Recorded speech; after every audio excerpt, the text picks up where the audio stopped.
Hi everyone, welcome to episode 71 of the Alexei podcast, and slight switch of format today. I'm going for a kind of zoo. I've got my posse together today. I'm going for like a zoo thing. This is going to be like Steve Wright in the afternoon from about 2009. And got my gang. I got Talal and I got Sami Abu Wardeh. Make That's some right. Noise, guys. Make go whoop.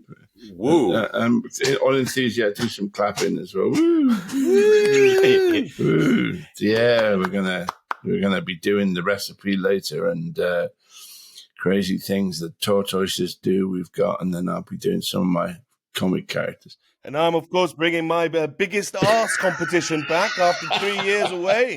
Send in those arse pics, gang. We're going to measure them. Biggest arse award. Yeah, biggest arse. Winner gets a signed poster of me. No,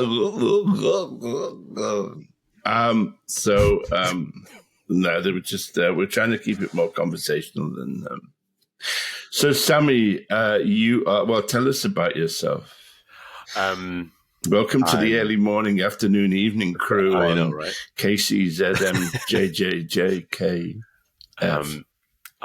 What does that stand for? It stands for nothing at all. Okay. I'm Sammy. I'm a comedian and an actor, and I write as well. I've been doing comedy for about 8 or 9 years now, professionally, and I had a really good sort of debut hour in 2022, and I made a Channel 4 digital series that same year as well. And yeah, I was working on my second hour in 2023, and then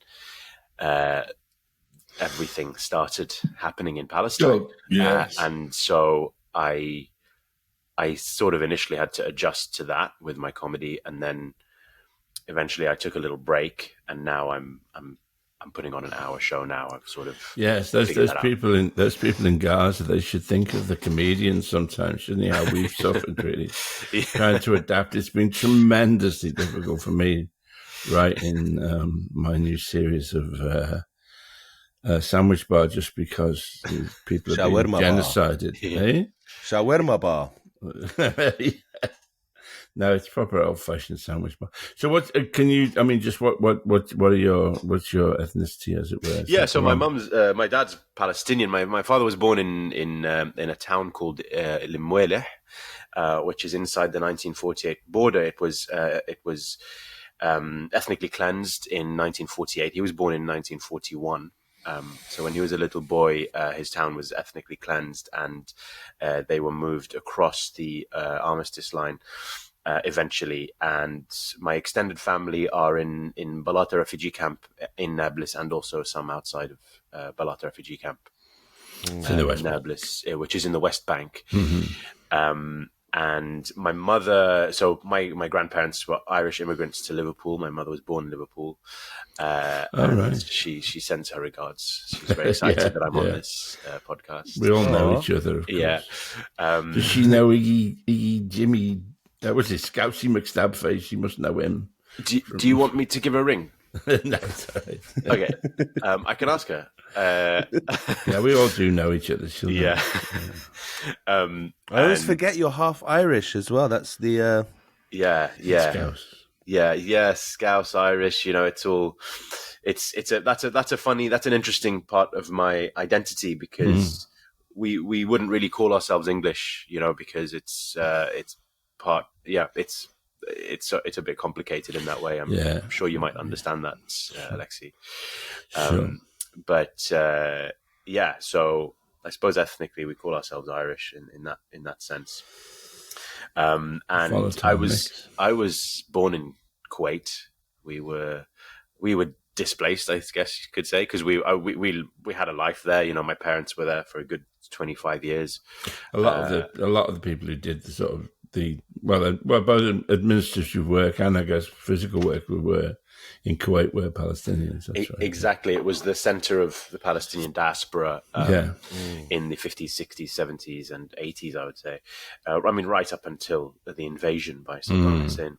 And we were there my parents had me when they were a little older, so they were there for a good 25 years odd, and then I was born, and then when I was a little boy, we had to leave everything behind. We ended up back in London. Then I moved around a lot, and then ended up sort of finishing off my schooling in Dubai, and came to the UK. Yeah, and decided to be a comedian. So, well, just to jump ahead a bit, I'm not particularly connected, I think, with the comedy scene really, but my sense is that a lot of comedians, certainly the bigger names that have been by and large silent over this genocide. How is it on the circuit? I don't know, whichever part of it. Yeah, it's been very strange. I mean, it's been a very odd.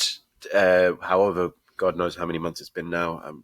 You last count, it was 14 or 15. 16. Yeah, it was an odd experience. When it started, there was this sort of like, somebody slammed the brakes on, and you're moving forward in a car, and you're all moving forward, and then it just felt like, whoa, guys, we need to talk about this. From my end, it was like, what's happening? And then the vast majority of comedians just carried on as normal. Now, I'm just saying that as actually, I'm saying that in a descriptive way. I'm not.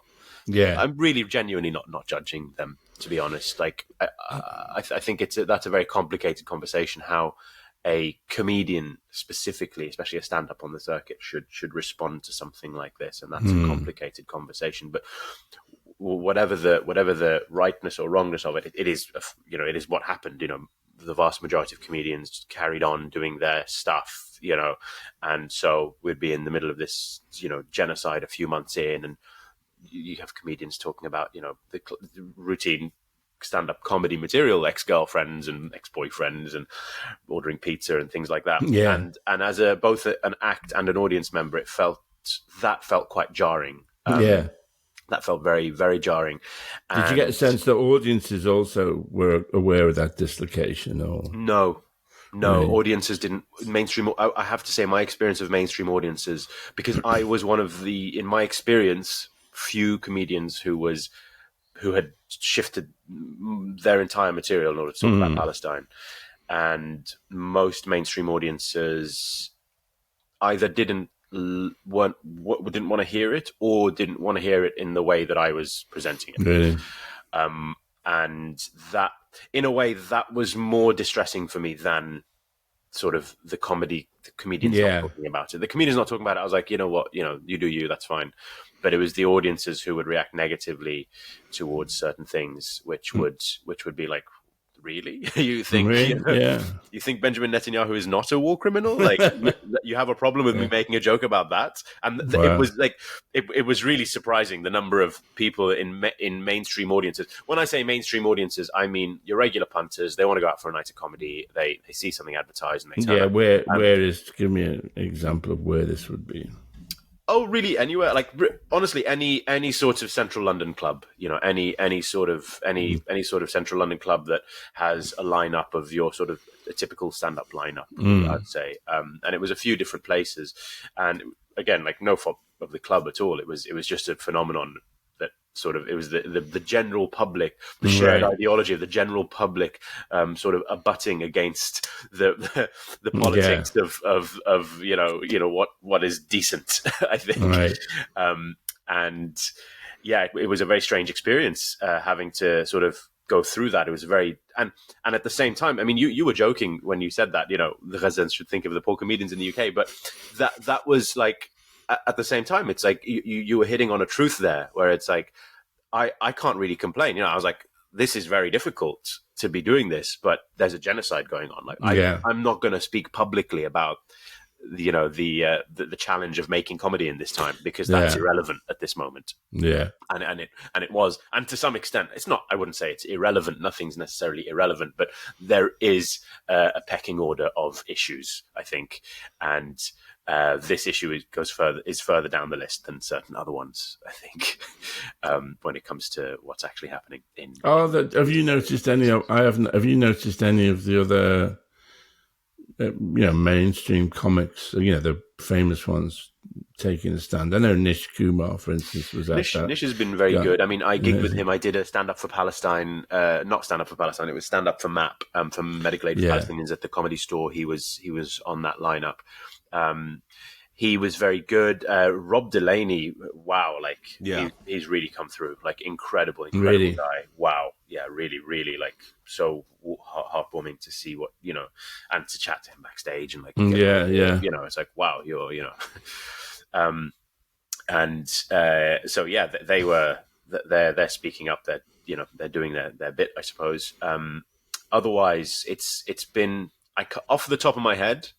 I would need to fact check this, but off the top of my head, I can't really think of anyone. Really, I mean, Frankie Boyle has always been pro-Palestine. I think he's sort of. I know that he's on side, and I don't. Yeah. I don't know. For some reason, I don't really begrudge him for not putting it front and center. But he does it on his social media. I'm sure he does. He does. It's weird that he took that turn against Corbyn when he had that TV show. I think he says in retrospect he was sort of intimidated into it, really. But. Yeah, I'm not surprised. Yeah. He just had a go at the Corbyn bashing. He grabbed the bat for a few swings. He did, yes. It was a bit sad. That was disappointing, yes. And obviously, indeed. Sammy is why we got Paul Curry on the show. He's who got in touch with Paul Curry. And you and Paul talked a lot over that. Did you have any experience from venues in that kind of ilk where venues kind of betrayed you or anything? Betrayed me? No. There were... the Paul Curry incidents happened so early on in the genocide that it was a bit of a, how do I say, it was like I watched and I learned how to keep myself safe. I was like, okay, this is the playing field we're on. This is what these people are doing. So I've been very careful ever since that incident, and the Soho Theatre releasing a statement that resulted in Paul Curry losing a lot of work. Yeah. And in my opinion, implying that he is implying that he holds anti-Semitic views when I don't believe he does. No. Ever since that incident, I've been taking extra security steps. So they include filming every single set that I do every time and getting evidence on camera.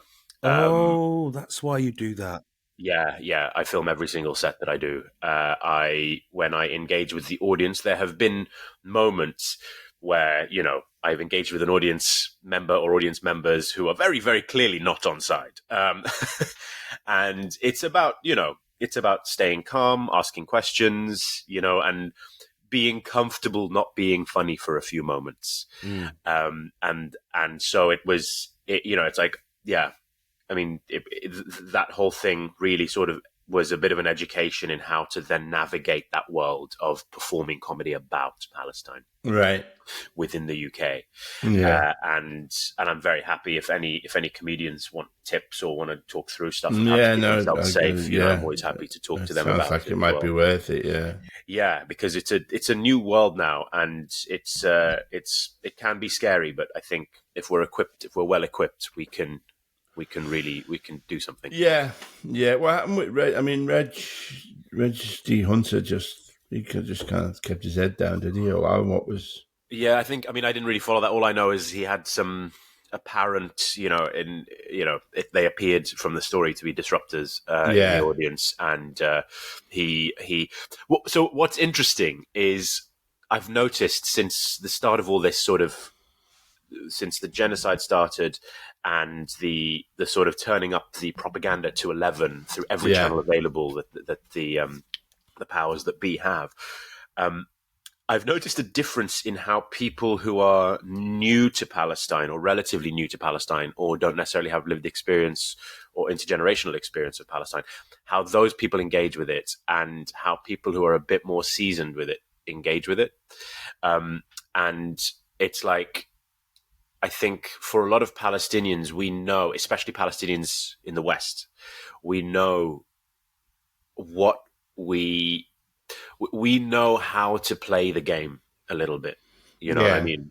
We know how to navigate the world of language and meaning such that we can protect ourselves if we need to. Yeah. Whereas I think for a lot of people who are coming to it afresh, I think they're not familiar with the extent to which collective ideology and language and its meaning has been manipulated by historical forces. You know, it's not limited to Zionism or Zionists. It is much bigger than that, in my opinion. Yeah, but I think you make an interesting point there that while it is wildly unfair and the censorship or the attempted censorship of pro-Palestinian voices and the actual censorship of pro-Palestinian voices, and both in the news and in the entertainment business, there's no point in bitching about it, really, is there? There's no point in you can say that it is unfair and that's reasonable, but also you have to, as you say, find a way around it, really.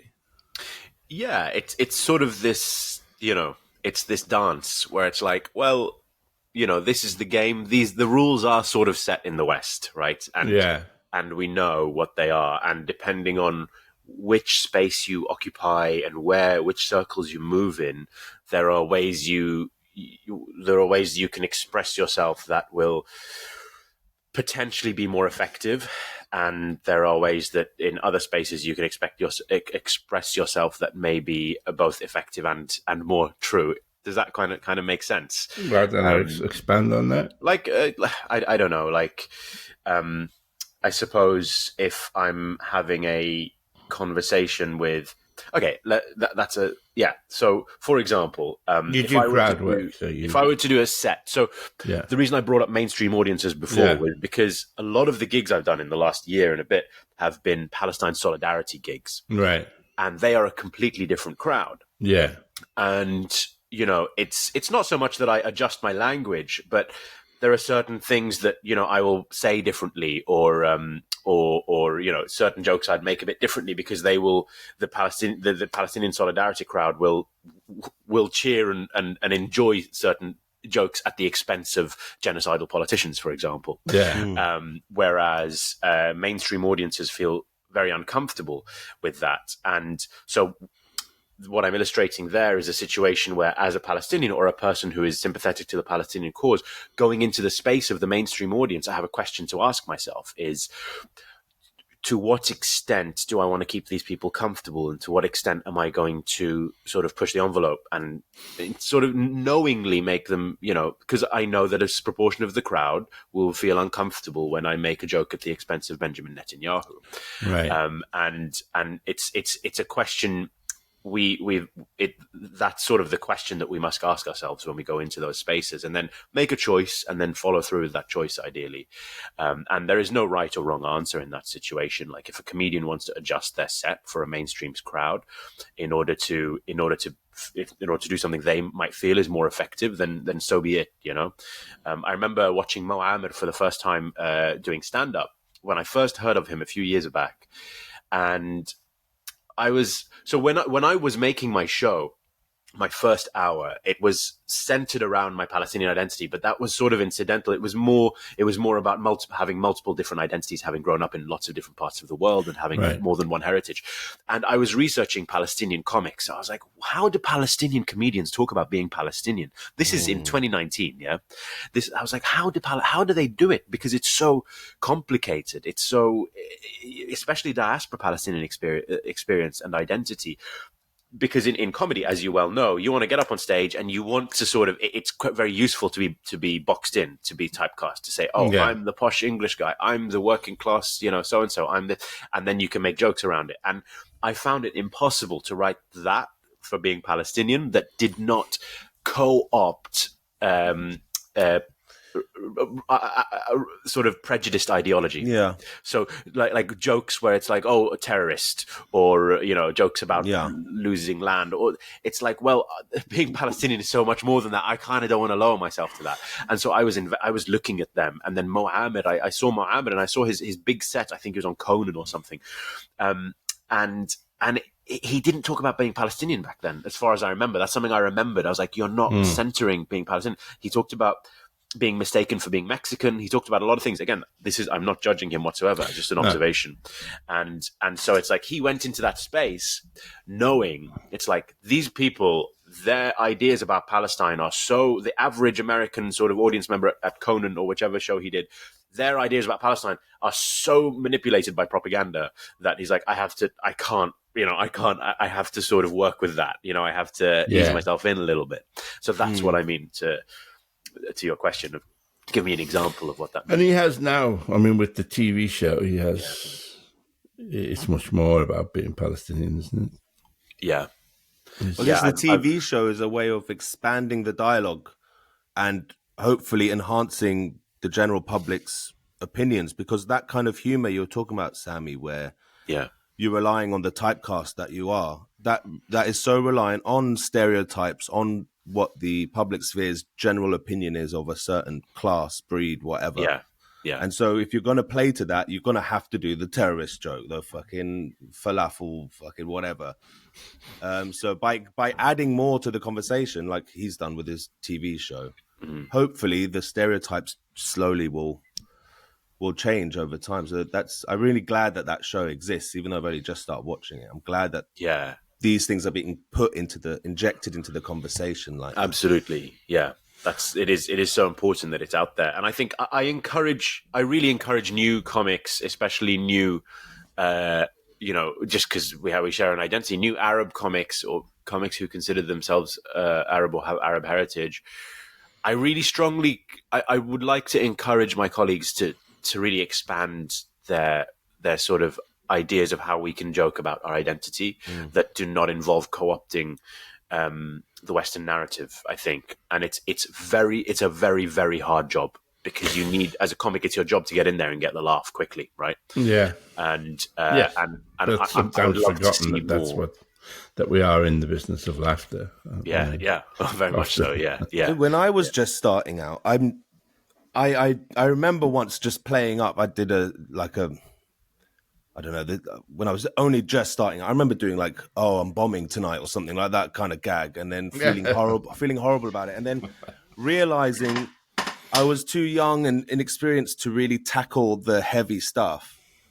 So I from very early on, I had a tack where I would make it very clear to the audience that I'm an Arab, but then I would avoid doing anything too heavy politically and trying to be very smart and intellectual on stage. I would just be a silly, goofy clown.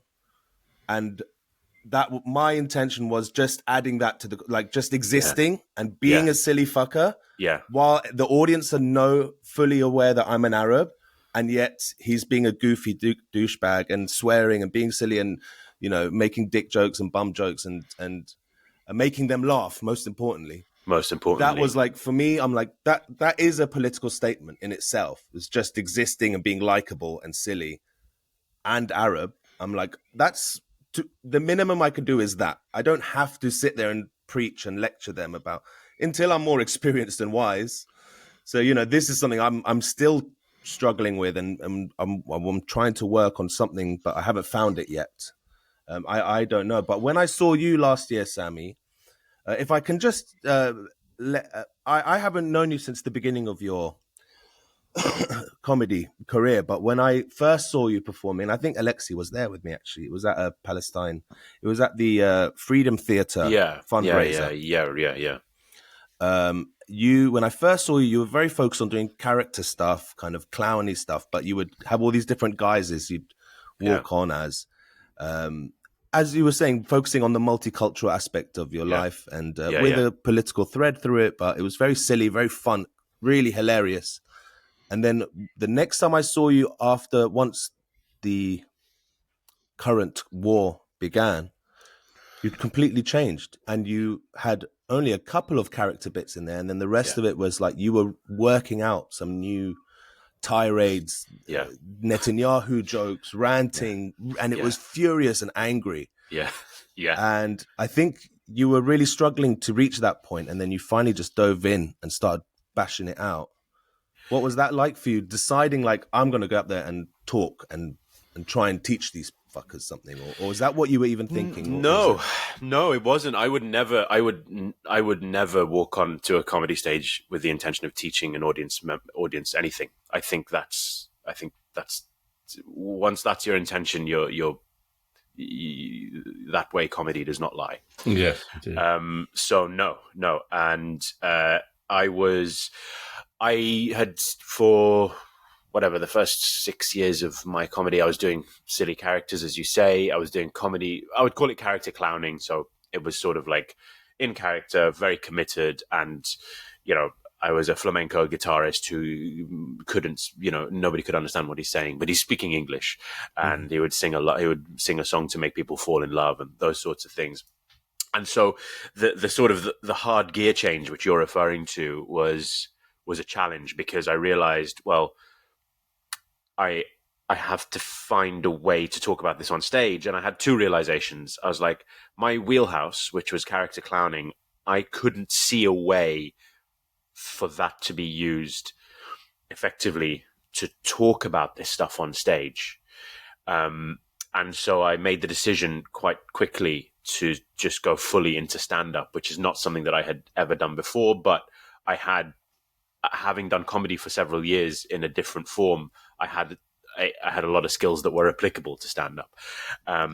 So I made that decision to go, well, I think the only format that's going to work for this is going to be stand-up. And so I just started writing jokes. I just started writing one-liners, just every day. On the way to every gig I went to, I tried to slip in a new one-liner. And that was, that was an interesting experience, because the premise for all of my one-liners was Palestine should be free. Benjamin Netanyahu is a war criminal, I was listening to a lot of Frankie Boyle at the time as well, because he's, he does that very well. And the anger. So there was, I think by the time we did that work in progress together, Talal, I think it was about half. There were a lot of one-liners, and there were also longer bits that were not one-liners, a bit of stories, a bit of stuff. That was me trying to work out how to then, in addition to the one-liners, start to do longer sets where it was like telling a story about, getting into the wrong Uber, and, all fundamentally, in an ideal world, I hope, still comedy. But with the core of the comedy is sort of going, just like me getting into the wrong Uber and leaving because I'm in the wrong place, and so illegal settlers are in the wrong place getting into Palestine, like that was the punchline of that bit, and so, there are ways, as I was telling you before, there are ways to talk about identity and politics that can work, right? And have you found that balance yet? Do you think you've found it? I took a break. I've been. I have to say, I burnt out a few months ago. I had to take a little break because I felt, after however many months it was, 10 months of this genocide and gigging, I felt like I had taken upon myself. Basically, I was like, right, how can I help with my skills, with the spaces that I occupy? How can I help the cause? Whatever. I mean, that's a very loaded term, the cause, and we can talk about that. But I think you know what I mean by that. Like, how can I help the cause to liberate the Palestinian people? And I made a decision. I was like, well, I'm one of the only very few Palestinian comedians in the country, gigging on the circuit. I'm possibly the most experienced one in the country, and in addition to Joanna Carolan, who I must mention, she's very, very good. We should get her on, Alexei. She's great. Go on, sure. And she sorry. Make this just completely. Then this would be reverse occupation. You edge me out. Yeah. How do you spell Carolan? Go on. It's already it's 2-1 Arab. Yeah, right. And so I kind of I took it upon myself. I was like, well, I think the best way I can help is to just take up space in these spaces. I very intentionally continued to gig and made the decision to start talking about Palestine in those gigs because nobody else was. And I was like, I have, I don't have to, but this is what I believe is my duty now. Is because no other Palestinian comedians or no other comedians are going to do that. And I am one of the only Palestinian comedians, so I must go and do that. And it's like it would just kept on going and going and going, and then I was doing the material, and the genocide just continued, and it wouldn't stop, and I just felt after a few months of that, I just felt like I was screaming into the abyss. And I was putting myself at risk because we've all seen what happened to Reginald D. Hunter, Paul Curry, amongst others. Like, there is a real tangible risk. There are disruptors, and they have they're very well resourced. And so after a while, I just need to take a break. And now I'm coming back into it. I'm headlining a gig in a couple of months. I'm doing some more map gigs, and my show has become an hour of a comedy theatre show. So that's being put on in May as well. So yeah, where will that be? That'll be at Teatro Technis in as part of Shubbak Festival. I know.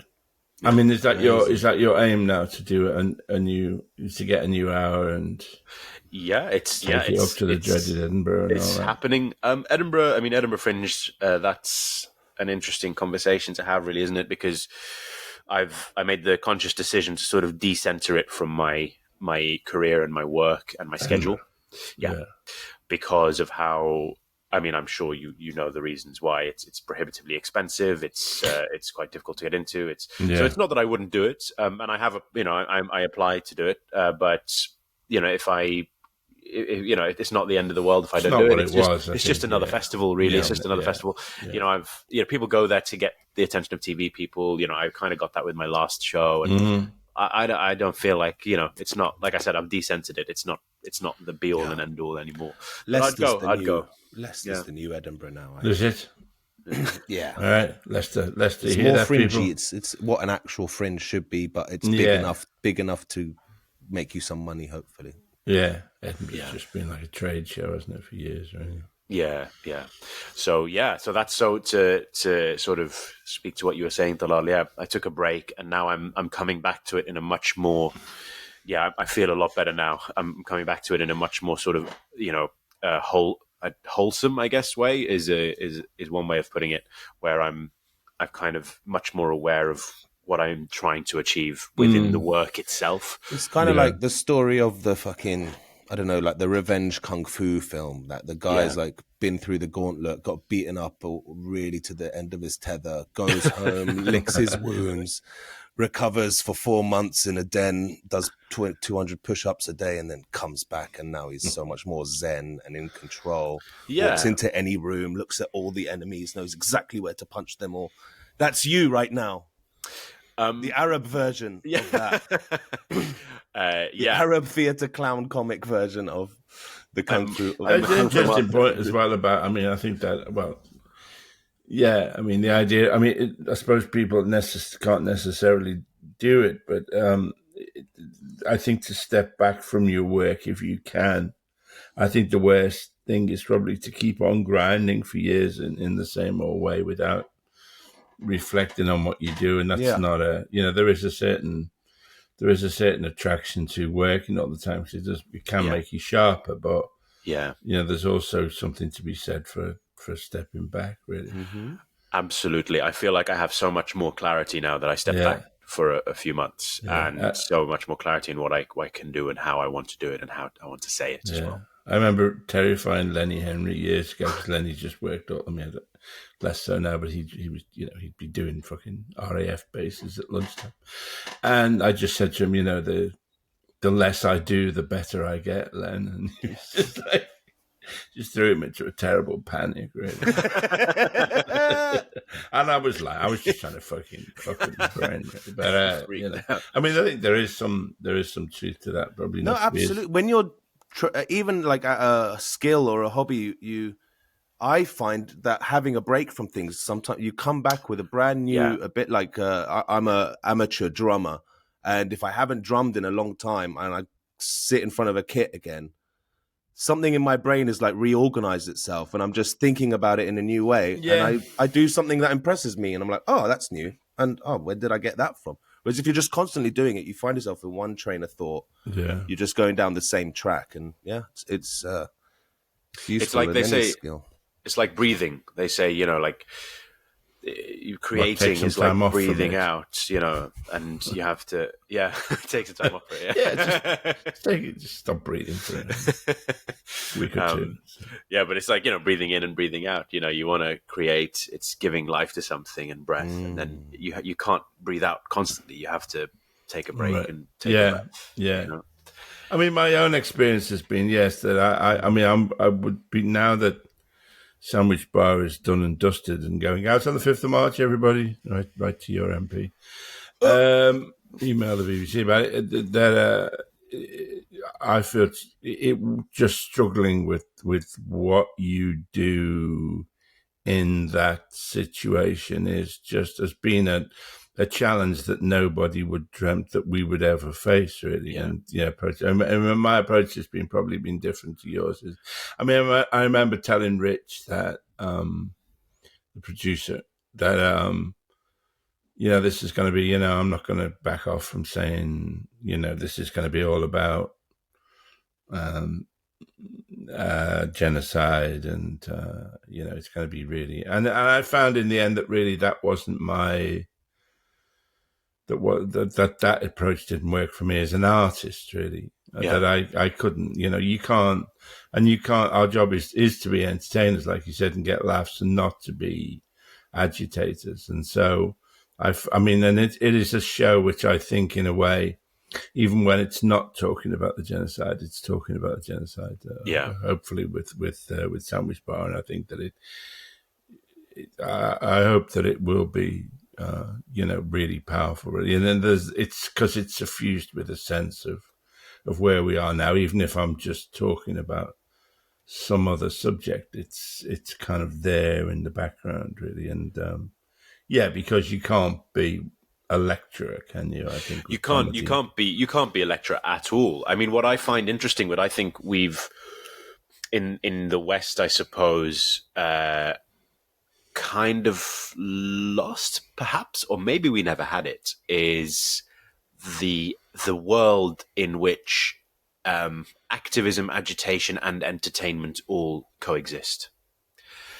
I guess I'm referring to one person. I'm referring to Dario Fo, who was a very entertaining performer, very legendary and celebrated writer. And he was known as an anarchist. He was known as an anarchist activist who would turn up in the factories, in the striking factories, and perform for the workers as part of the strike, as part of the action. And it's more of a question that I'm posing now. It's like, is there now, in light of all this, is there some form or some space where all three can coexist? Right, I'm not fucking playing no factories. Yeah. Are you sure? What's my dressing room? Where can I get working on my helicopter? But it's an interesting question. Can it coexist? Is the fact that we believe, and I agree with you, Alexei, it's like, we have to be entertaining. Is the fact that we associate being entertaining with not necessarily being sort of challenging, really. You're making people think, or being an actual activist in the sense of being an activist, is the fact that is that itself, that association is a construct, right? That association of being, no, look, I'm just here to get laughs. I'm, the sort of, Jimmy Carr, I think he at one point said, he was like, I don't do politics. I don't do political comedy. Yeah. I hope I'm not misquoting him, but I think McIntyre said, didn't he? If I won't do politics because I'll lose half my audience, because they'll. But the irony of someone like Jimmy Carr saying that is like, well, a lot of what he does is very political, like when he makes jokes about sponsoring African children, or he's made pretty off-color jokes as well, and it's like, well, that's intrinsically political, and this idea that there's a risk of that that association and that idea slipping into just co-opting whatever the mainstream is. So basically going, oh, sorry, BBC, what did you want me to? I can't. Yeah, I don't do anything political. Don't worry, I won't say that. That act in itself is political. Yes, absolutely. That's what they want, isn't it? We could do with better entertainment at the Palestine marches. But at the last one on the 18th of January, there was a full-on band playing in Whitehall. Did either of you see that? No.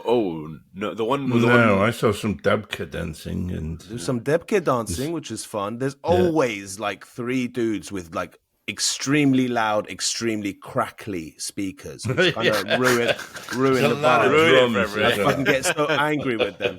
But there was like a band set up, and there was keyboards, drums, bass, a singer, and they were singing these like Palestinian anthems, freedom anthems and stuff. Wow, I didn't see that. They just needed a better tech guy because the balance wasn't. You had to stand in the exact right part of the circle to get the right balance, and it was like so close. But that is the best I've seen. That's always that's one of the things that we have to change. The fucking Zionists always have better PA. Fucking left never. There's a brilliant photograph. I would always like to find a copy of it. It's of the left-wing MP Clive Lewis, relatively left-wing, and he's making a speech somewhere, and he's got one of these little tiny little kind of red and yellow megaphones that looks like a toy. And what he's doing, because he's obviously not getting through to anybody, nobody can hear, he's holding another little yellow in front of the first one. It sums the fucking stupidity of the left and technology brilliantly. He's holding these like, if I hold another shitty megaphone in front of shitty megaphone I'm using, I must try and find where that photo is. If anybody can source it for me, I would be very grateful because it's emblematic. But yeah, I'll make a note of that for my book.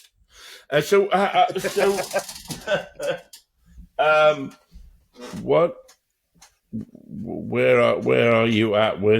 Do you think it's being who you are and doing what you do? Do you think it's helped? Do you think it's hindered? Where has it left you? Really?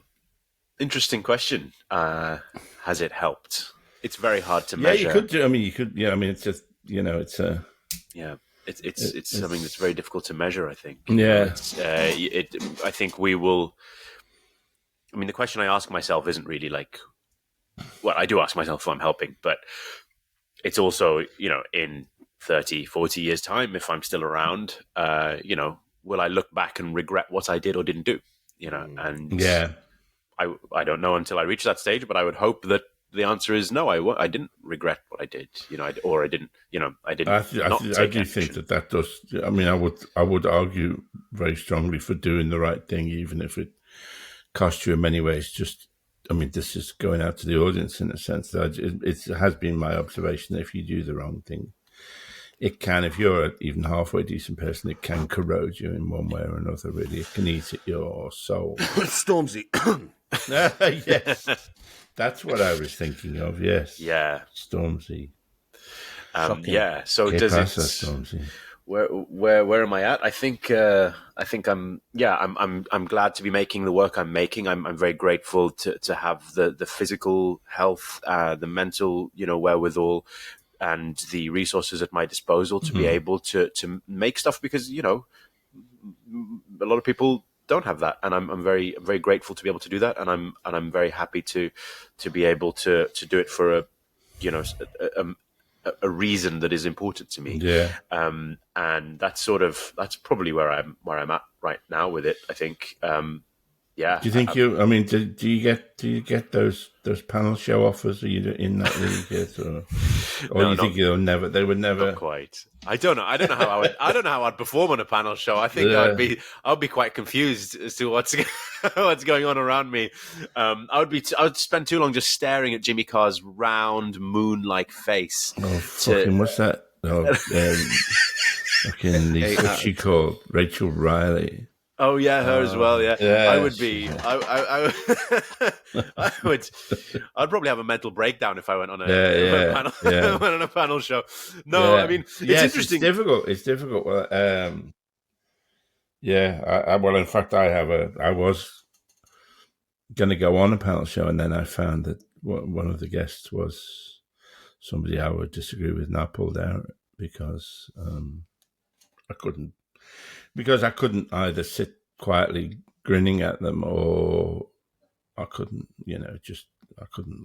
I would either have to attack them or sit there grinning, really. And so that was, I thought. I mean, I don't regret that decision. It was traumatic at the time, really, because I actually had to pull out the night before the show was due to record. Really? Yeah. And it's one of the big ones. And are you at liberty to say who the guest was? I won't. No. It would. No, I think, but it was one of those. I get it. Anti-Corbyn, right? Yeah. Zionists. I mean, actually not Jewish, but I feel after the initial kind of sickening feeling of kind of confusion, I am pleased that I took that route, really. Yeah, it's interesting how decisions stay with us and then how we look at them in retrospect, isn't it? Yeah, so that's good. Difference? That's great. What fucking difference does it make as well in the end, really? Go on. What's interesting is something I've read, because you're asking about panel shows and like that, the whole world of what we still consider mainstream comedy, quote unquote, success, and something I realized quite early on in the genocide, actually, was really, that's what brought it into sharp relief, was how the British comedy institutions and sort of its apparatus I think when you live in Britain and you do comedy in Britain, I think it's very easy to feel like that world is it, and that's all there is. And if you want success, if you want to make a living out of it, you need to get on you name it. You need to get your sitcom commissioned. You need to get on BBC Radio 4. You need to get on a panel show, etc.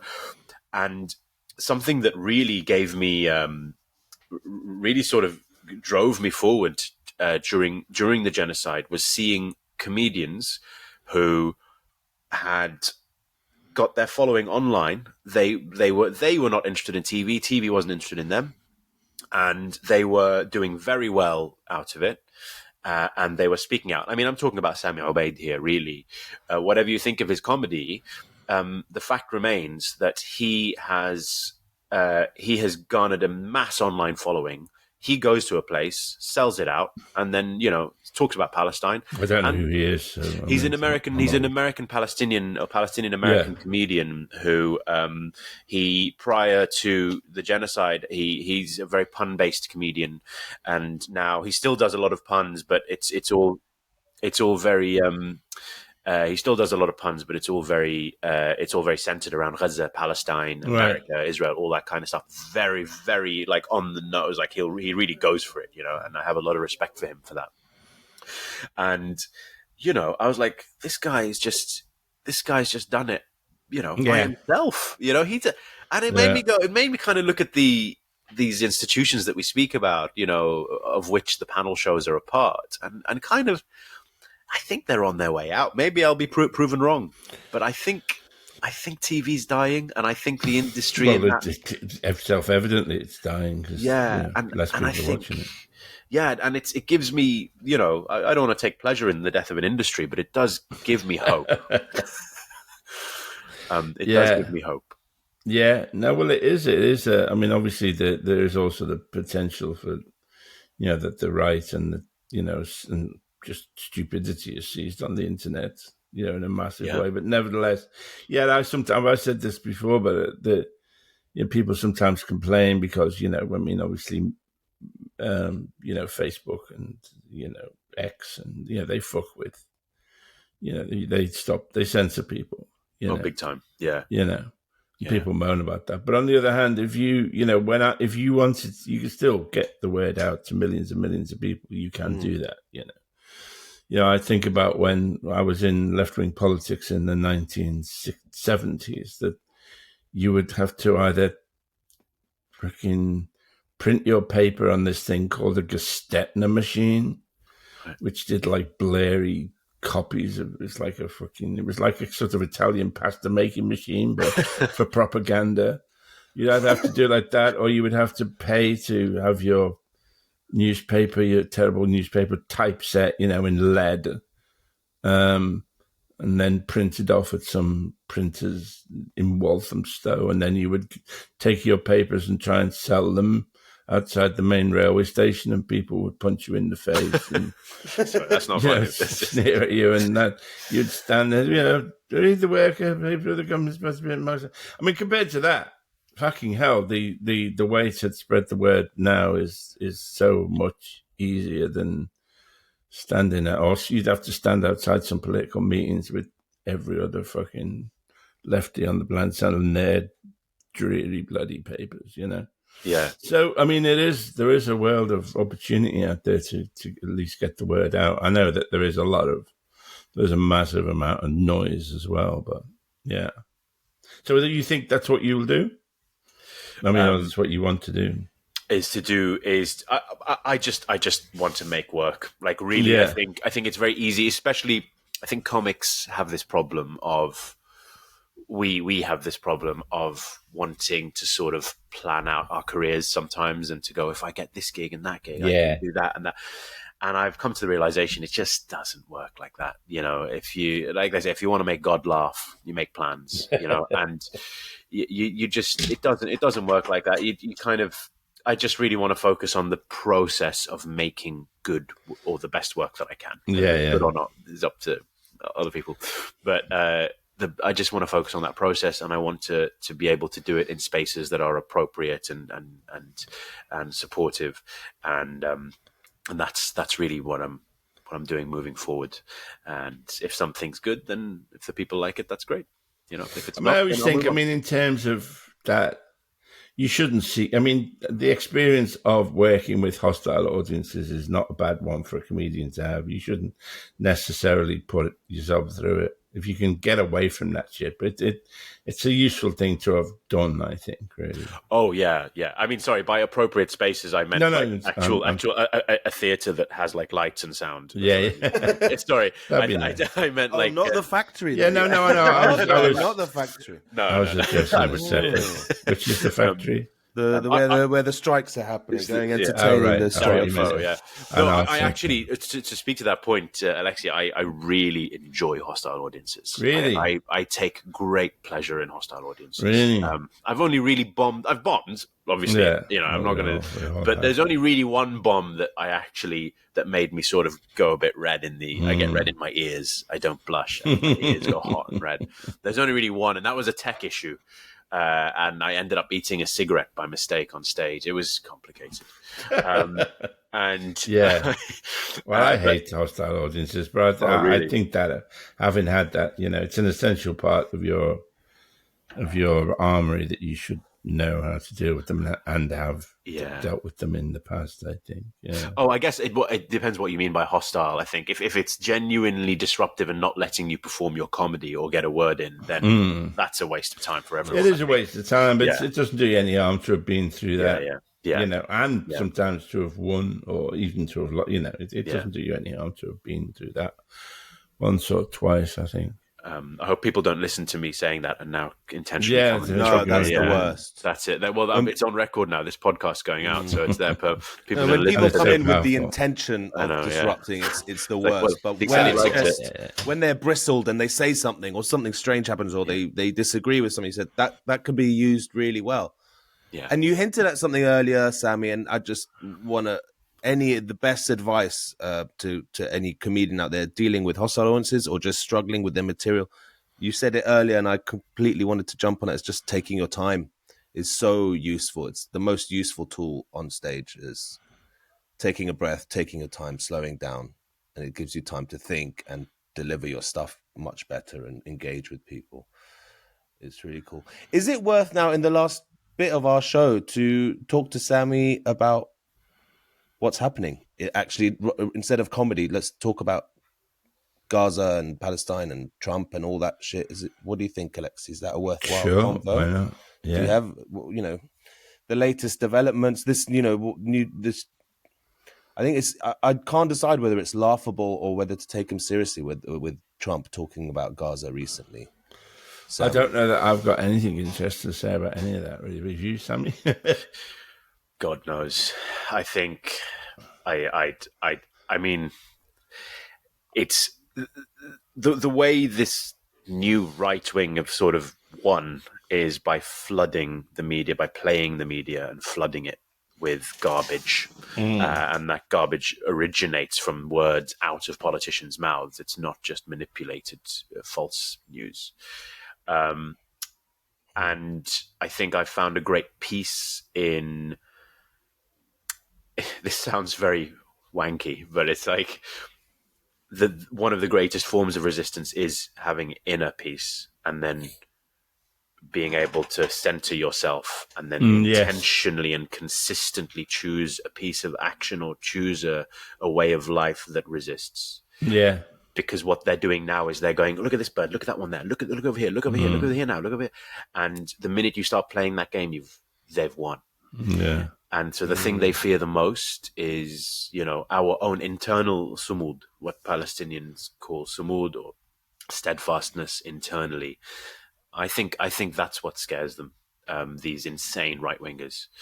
And so, yeah, that's where I am. And the more we can extract ourselves from every system possible, whether you want to call it capitalism, neoliberalism, the nation state, the two-party system, you name it, the more we can sort of extract our reliance on that whole constellation of systems, I think the better for the future of us and our children, frankly. Yeah. Which is absurd, really, but I feel much better because the killing stopped. And I know it hasn't completely stopped. And, there's obviously people in Gaza are living in, terrible conditions. But having to wake up every morning to know that those artillery barrages and those rocket strikes are going on, just to not wake up to that every morning. And I'm not saying this is a sensible or rational or decent position, but I just feel just the awareness of that as being felt like a weight lifted off, and it shouldn't in a way, but I can't help. That's just our thought. Really, just what will come is probably an obscenity, and what is now is an obscenity, but just the fact that the killing has stopped. Then there is a big demonstration tomorrow, which they're expecting to be huge. I don't think I'll walk at the front this time. I don't know if I want to be. I want to confront the police again, but we're saying all this, and this is being recorded Friday, 14th of February. And yes, Netanyahu is threatening to begin the bombardments again tomorrow, which is the day this will come out. Isn't it now that Gaza has said that? I mean, the Hamas has said Hamas have reeled back. Yeah, they want to comply, don't they? They want to prevent that from happening, but we don't know. So if this comes out and the bombs are dropping again, forgive us. We recorded this before it came out. Fingers crossed for tomorrow. But. Yes, inshallah. All right. Anything else we got to talk about? Anything else on your list? Anything else apart from I'll come to you, Sammy, for any last thoughts, but I have to crowbar this in, and I'm fucking sick of talking about this stupid little Lego Alexei. You started it. Yeah, I know, and it's wonderful, and it's our last one. Comes with a signed certificate of authenticity, and I have news about the auction. So we're auctioning this off because the winner of it refused to take it and said, let's auction it off and give the money to medical aid for Palestinians. Last week, it was a dismal £15, the auction. It's at £180 now. Woo, come on. Woo. That's right, give it up. On Instagram, someone on Instagram called... Edit this pause out. Tim on Instagram bid £180 for this little limited edition. It's our last one, Alexei sale Lego. We'll keep the bidding open for one more week. So you got another week to up that if you can. Let's see. And please support the show. If you can support the show, keep it going. your little contributions, they all add up, and it's incredible. At our patreon.com/alexeisaylepodcast. You can watch the video edition of this podcast on the Patreon, and only on the Patreon, and any other extra bits we do. We might have some, fingers crossed, some exciting live shows happening this year. That will all go on the Patreon. Yeah. If you want to support the show, help pay my rent, go to patreon.com/alexeisaylepodcast. And Sammy has a show coming. I'm glad you've got the dates. We weren't sure if you were going to know your dates in time for this recording, but 26th, 27th, and the 31st of May at the Teatro Technis as part of the Shabak Festival, which is a great Middle Eastern festival, mainly focused around the South Bank, or is it all over London? Teatro Technis in Camden Town. Oh, well, that's in Camden. Yeah. I think Shabak might have venues doing things elsewhere. I'm not sure, though. Yeah. Well, that's exciting. Is there any other thoughts or anything you want to share, Sammy? And we'll have you back maybe in May to promote the show better. Oh, that would be wonderful. Thank you. Yeah. No, it's been an absolute pleasure. Thank you so much, guys. Really nice. Thank you. I appreciate your time. It's interesting to talk, and it's quite granular detail in a sense about comedy, but I think that's what we're here for. I should also point out that I will be interviewing Ash Sarkar in Bath on Saturday after next, and then in Birmingham on the Sunday. If anybody knows what's going on with the fucking trains up to Birmingham, I'd be grateful. They could let me know.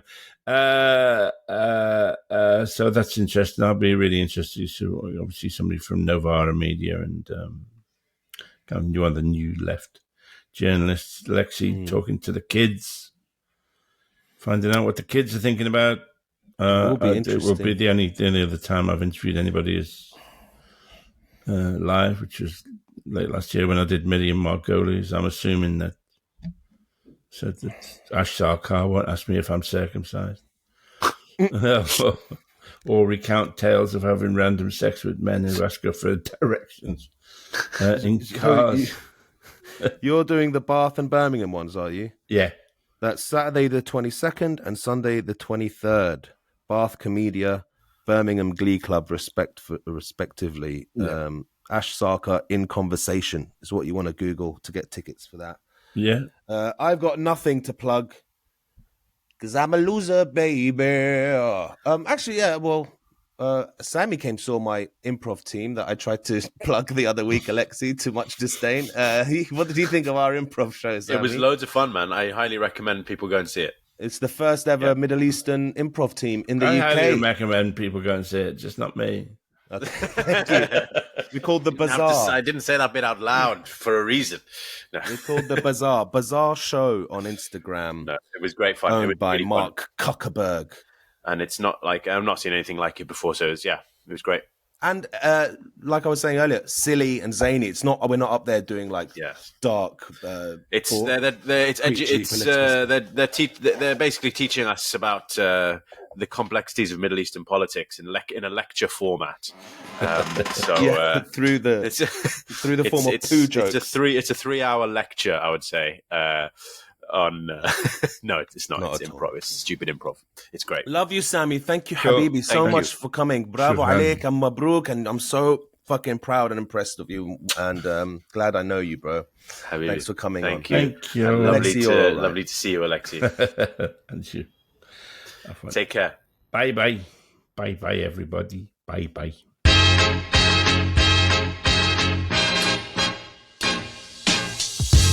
You've been listening to the Alexei and Talal podcast.